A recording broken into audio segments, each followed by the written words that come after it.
are live from Laura's Lake House. Thank you for joining us today for episode 16 of the Survive and Thrive Challenge. I'm Laura Brandao, the president of AFR, and I would love to introduce you all to our wonderful challengers.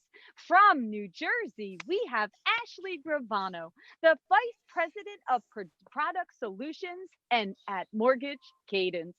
From Texas, we have Pat Saldana, the broker owner of Capital Home Lending. And from Maine, we have Leigh Gagnon, the broker owner of North Star Mortgage. Okay, for your first timers out there, let me tell you how we got here and what we look to accomplish. Well, the beginning of March, I received a phone call from my good friend Seppi, the president and CEO of Tago. And she reached out to me and said, Laura, I'm in San Francisco and I just received shelter in place orders and I'm 2 weeks away from rolling out a product and my entire team now needs to go remote. What do I do? Now, when she reached out to me, she thought that I was going to say, oh, Seppi, it'll be okay. Where Laura Brandao said, oh, you have no idea what is going on in the mortgage industry right now.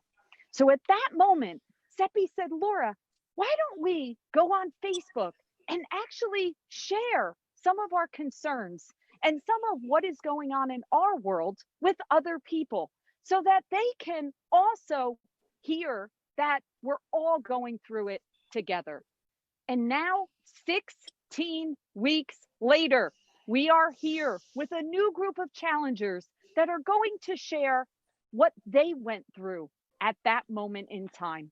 So Ashley, welcome, and please let us know the first couple of weeks of March, what was going on in your world? How did you react? How did you deal with this? And this is, of course, professionally and personally. Tell us what was happening. Well, I think you and I have talked about this a few times. I got to tell you, the second week of March, I was actually in Denver for a conference. So I was, on a high. We had been probably on about a 3-week run of conference after conference and looking forward to our annual user conference. The digital conference was about 2 weeks away. All of these things that were, lined up. And I remember being in Denver and someone from the East Coast called and said, I don't know if you're going to get home. Oh, well, what do you mean? Well, there's this whole lockdown. I'm like, oh, no way. Well, that was a Thursday. And the following Monday is when New Jersey did all the stay home orders. So I would say the first week personally was like complete shell shock. Like I have been like grounded when I was 16 for not coming home in time. So I just, felt super overwhelmed, nervous, obviously, about work because a lot of, from a professional standpoint, we travel, 2-3 times a month. You and I have been at conferences together several times. And so I was totally overwhelmed and just being an extrovert, I did the opposite of what I should have and just kind of locked myself down and got super depressed. So not knowing what was happening, not having control. I'm a bit of a type A personality too. So not having control of what I'm doing with my day. I took it pretty hard. And then came this homeschool where I was told I have to manage homeschooling a 12-year-old too. So it was really hard. The first few weeks was a big struggle and I pretty much closed myself off a bit and professionally and personally. Professionally, I would say that, us trying to pivot so quickly from being on the road, being in front of clients and prospects, to now having to figure out a way to connect with people who are all going through the same thing across the country. So.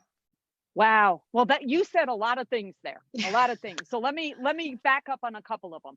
When you were at the conference in Colorado, was anybody speaking about the potential of kind of what's happening in the world with the virus? Was anybody saying, hey, maybe we shouldn't shake hands or maybe we shouldn't be close?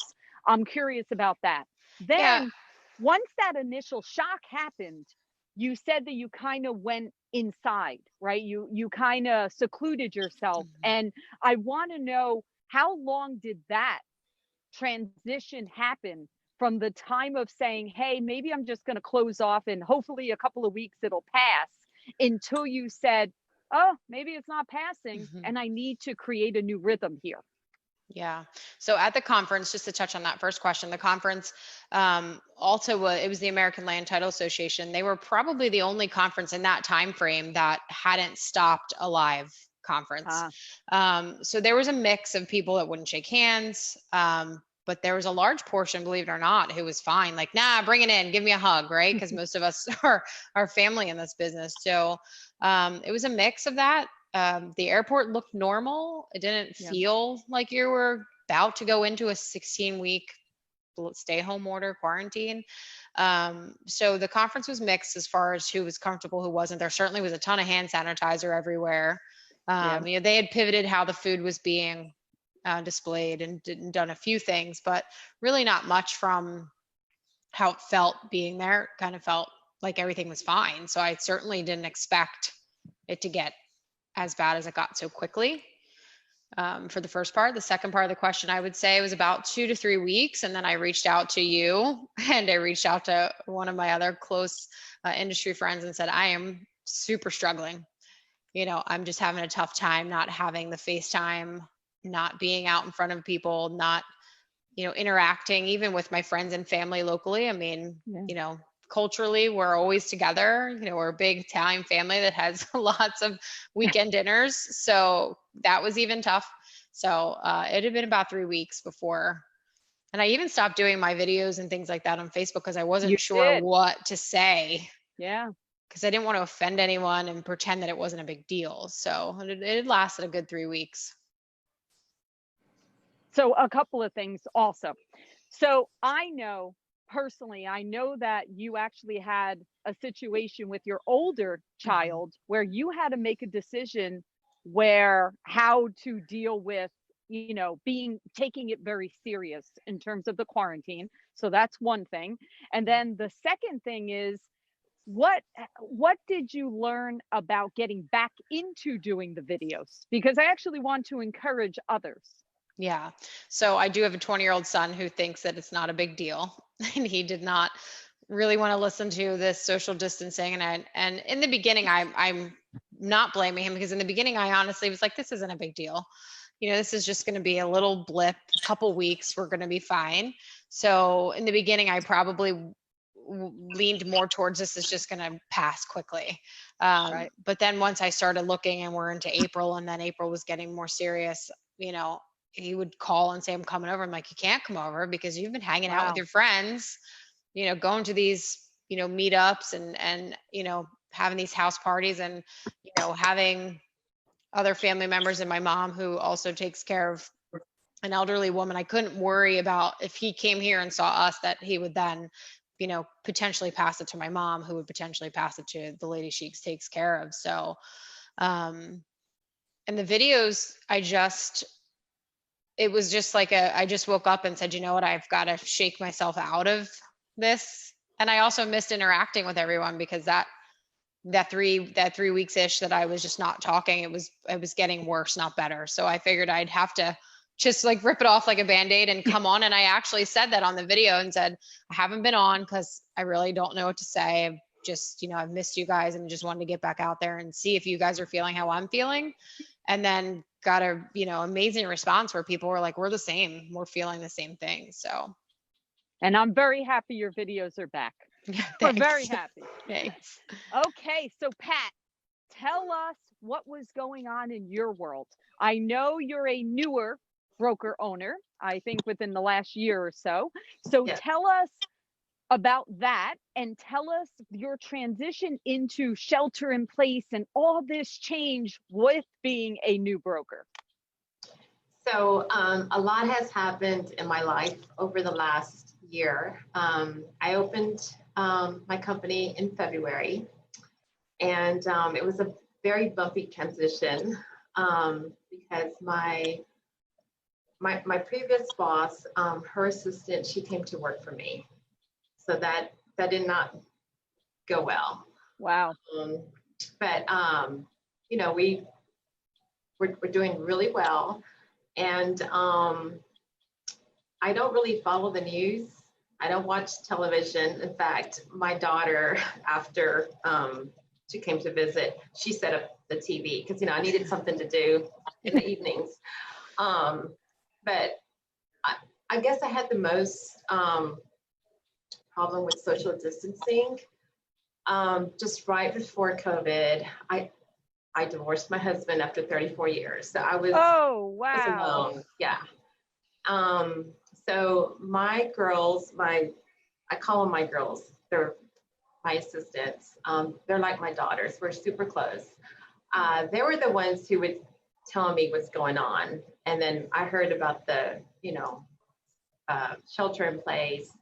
So they packed up their laptops and they started working from home. And, you know, we were doing well until, you know, the market was so unstable.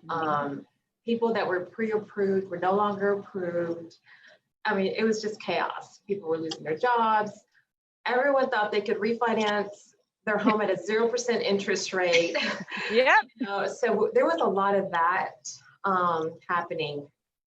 But I do remember just being worried because I was now, you know, by myself and I had my team. And I was most worried about them. You know, I didn't know what the market was going to do, how it was going to impact the business.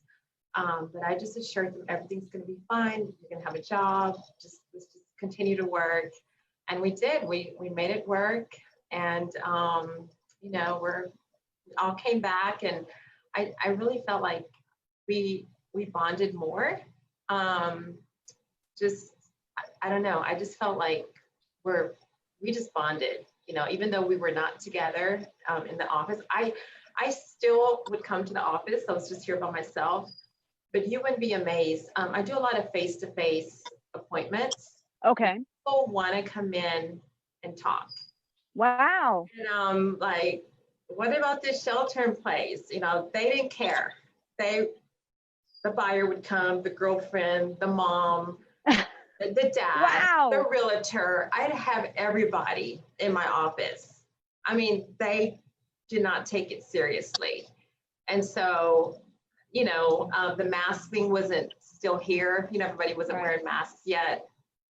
But I just felt obligated to help them. You know, I couldn't tell them no. I had a lot of people come into the office. So that's why I was here. Wow. So Pat, what period of time is this? Is this like March? Is this April? When was it? March, April, wow. Name it. Yes. Wow. Yeah. Wow, that is fascinating to me. Right. That they were like, oh no, I need to come in. And I mean that's a testament. And they're showing homes and like nothing's happening. Wow. So I would tell them, okay, please wear your mask. And I did a little emoji mask, you know, I'm serious. And they'd come in and I'd ask them, where's your mask? In the car. I said, well, I mean, I had to lie to them. I said, well, you know, the state is making us wear masks in the office. So they'd go and they'd get their mask or whatever. Then they'd wear it like down here, you know. But I still kept my distance, you know, I marked tape. Yeah. So actually, I'm not letting anybody into my office, just in the lobby. Yep. So far I don't have it, you know, thank goodness. But yeah, I really struggled with people not taking it seriously. Wow, that is so fascinating, you know, that you ran into that situation because you wouldn't have expected. I would have, and honestly, in 16 weeks, you're the first person that have actually said that. Really? You know, where the clients wanted to come in. So that is. And you know, I had some loans where they wanted you to sign the forbearance attestation, and it had to be wet signed. Oh. Yeah, they wanted it wet signed. So luckily I'm in the office, and this is why I needed to be in my office. They'd come in, they'd sign it, I'd scan it, you know, they wanted it wet signed. There were some investors that wanted it a wet signature, cannot be an e-signature. Huh. Yeah. Wow, that's crazy. And Pat, I'm also curious. I mean, you've gone through a lot of transition. You've gone through transition personally and professionally in a very short amount of time. And then you add a pandemic on top of all of that. How did you do from a personal standpoint? I mean, was that difficult to be going through so much transition at the same time? Well, I'm a homebody, so I liked my quiet time. But then I remember one day, it was on a Friday, and I literally just went home and cried. I missed my daughters. I couldn't see my mom. I missed my staff, and so that was hard. And then I was worried about the market. But then I remember that weekend on Saturday waking up just with a whole different mindset, just very positive, very optimistic, and things just started to turn around, and it was great from there. Oh, I love that. Love that. And hey, there's nothing wrong with a good cry every once in a while. Nothing wrong with that. Yeah, and I haven't cried since then. So awesome. Good. All right, Miss Leigh, tell us what was happening in your world during this time. So crazy. We were actually on a family cruise with about 20 family members when we first heard word. So of course they were bringing us all down into places, telling us about everything that was going to happen. We got off. So we were essentially kind of sheltered, but almost being, it was very real because they had to put so many procedures into place while we were there. That was already being implemented before I was actually worried about my family even making it home. So we ended up making it back. And then I came home to, school being shut down, my employees, coworkers, all being scared, nervous, reaching out, what's going on? Well, I'm trying to implement homeschooling for children, recently off a week vacation, and no remote access set up at all for our company. So when we talk about cries, there was lots of cries, but it actually ended up being a blessing. It was a blessing for our family. We definitely made some memories we would not have made. I learned how to balance my home life and work much better. And as a team and as a company, we were really hesitant to advance technology-wise. There were a lot of people on my team still insisting, and I'm including myself here, in printing every single document, paper filing, locking filing cabinets, like debris the entire office. So it really forced us to transition to dockless and gave access to wherever we were. So now suddenly we were really more streamlined and efficient. So that was a positive in both that we had. I don't even know where to start. So I think I have to start with the cruise because I remember this actually because I had asked you if you were going to be at the AIM Activate, and you said you were going on a family vacation. I actually now remember this. So it's during that same time when I was in California, when we were in shelter in place, literally like the next week when I came back. So, okay, so here's the cruise. During that time, the cruise ships were being held and people were being quarantined. So I'm curious, did you have to make a decision with your family before you went on of, hey, we're going to do this and how do we feel about it? And then once you did decide to go, what was it like being on the cruise? I'm curious. So we did have to make a decision as a family, and this was at the very, very, very beginning stages. So of course, we're all thinking everything's being blown out of proportion. And if the cruise line was still willing and keeping the itinerary, then it must be safe. So we did make a decision to go. In fact, I think it was probably more sanitary and more clean because I know cruise ships can get bad press on buffets and, there's a lot of people in a very tight spot.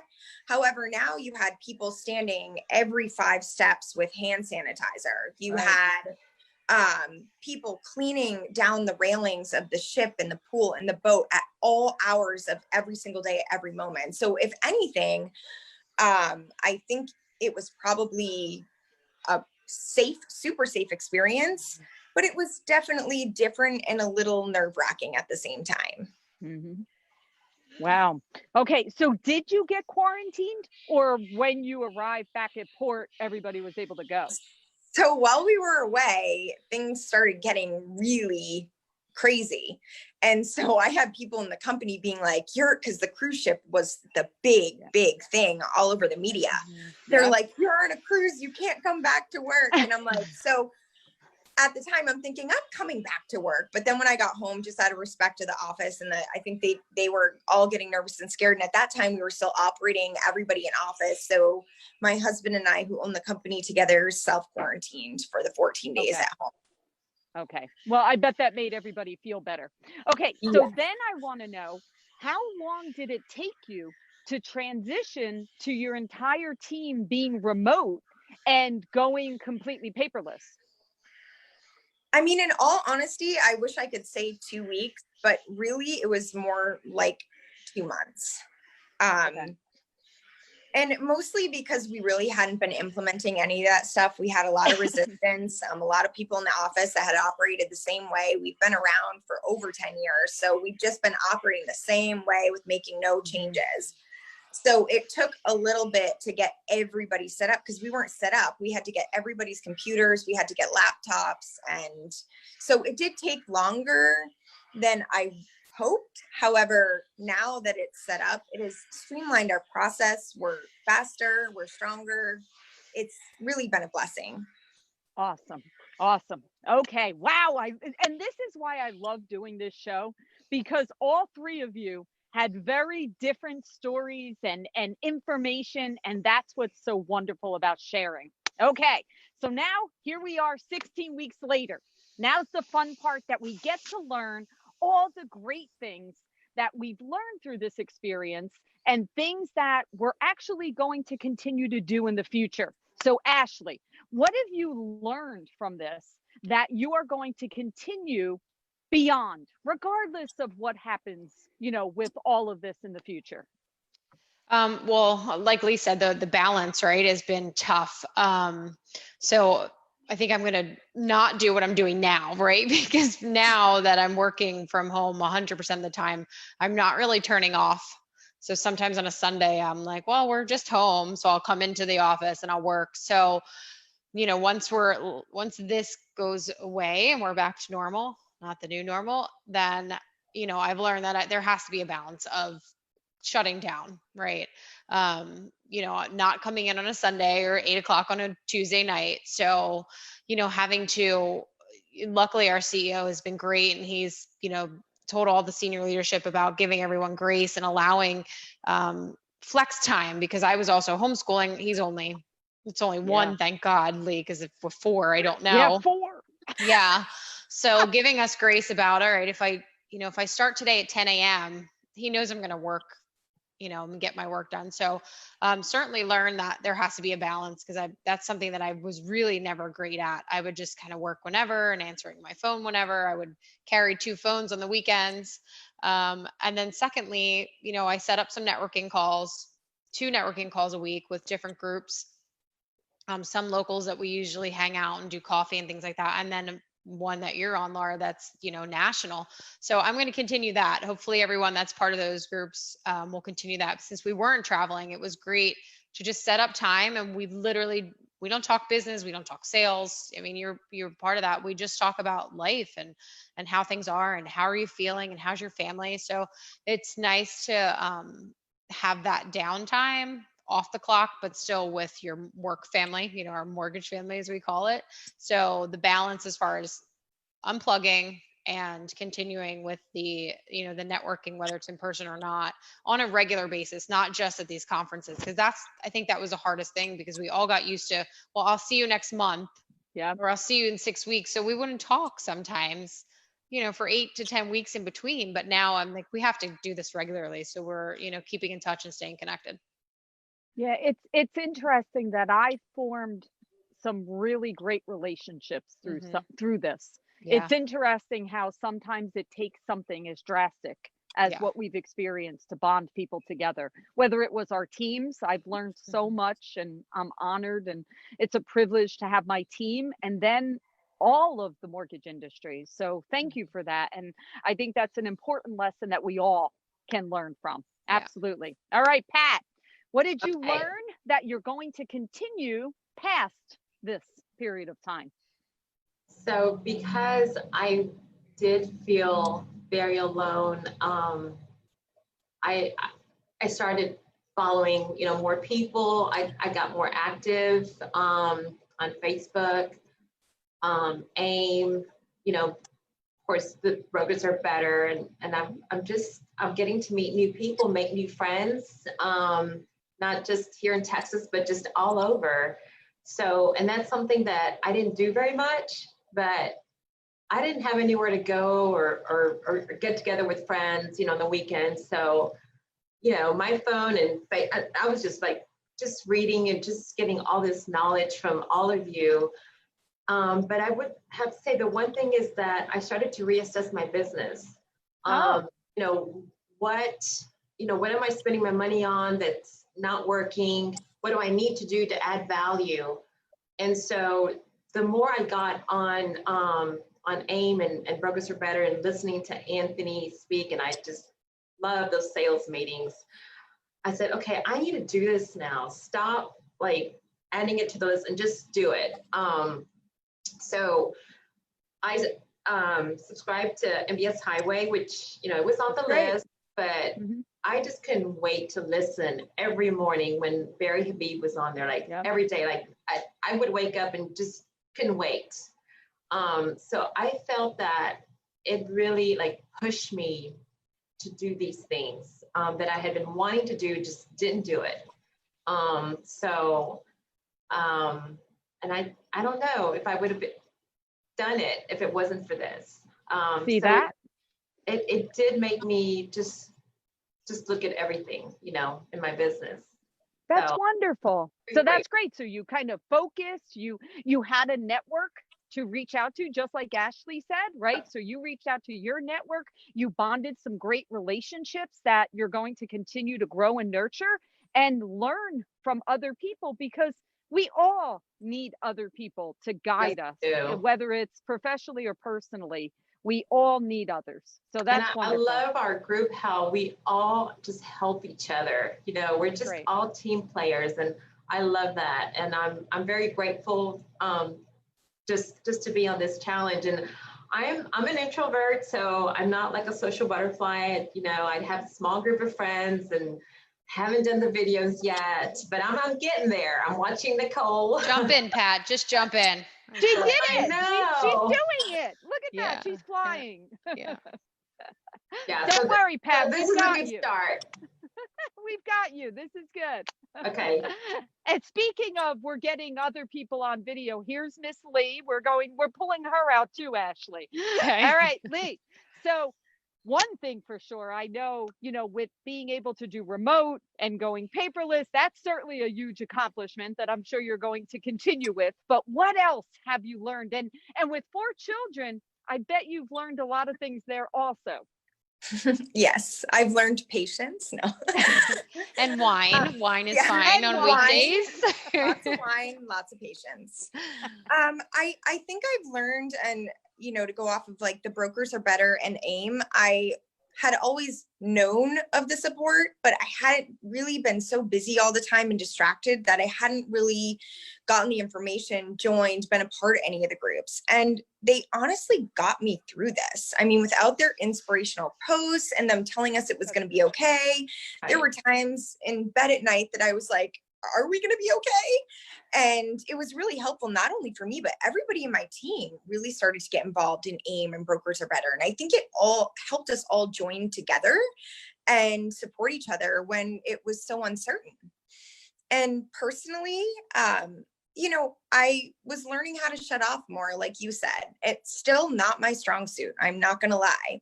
I don't think it is for any of us. Okay. I don't think any of us has that as a strong suit. Yeah.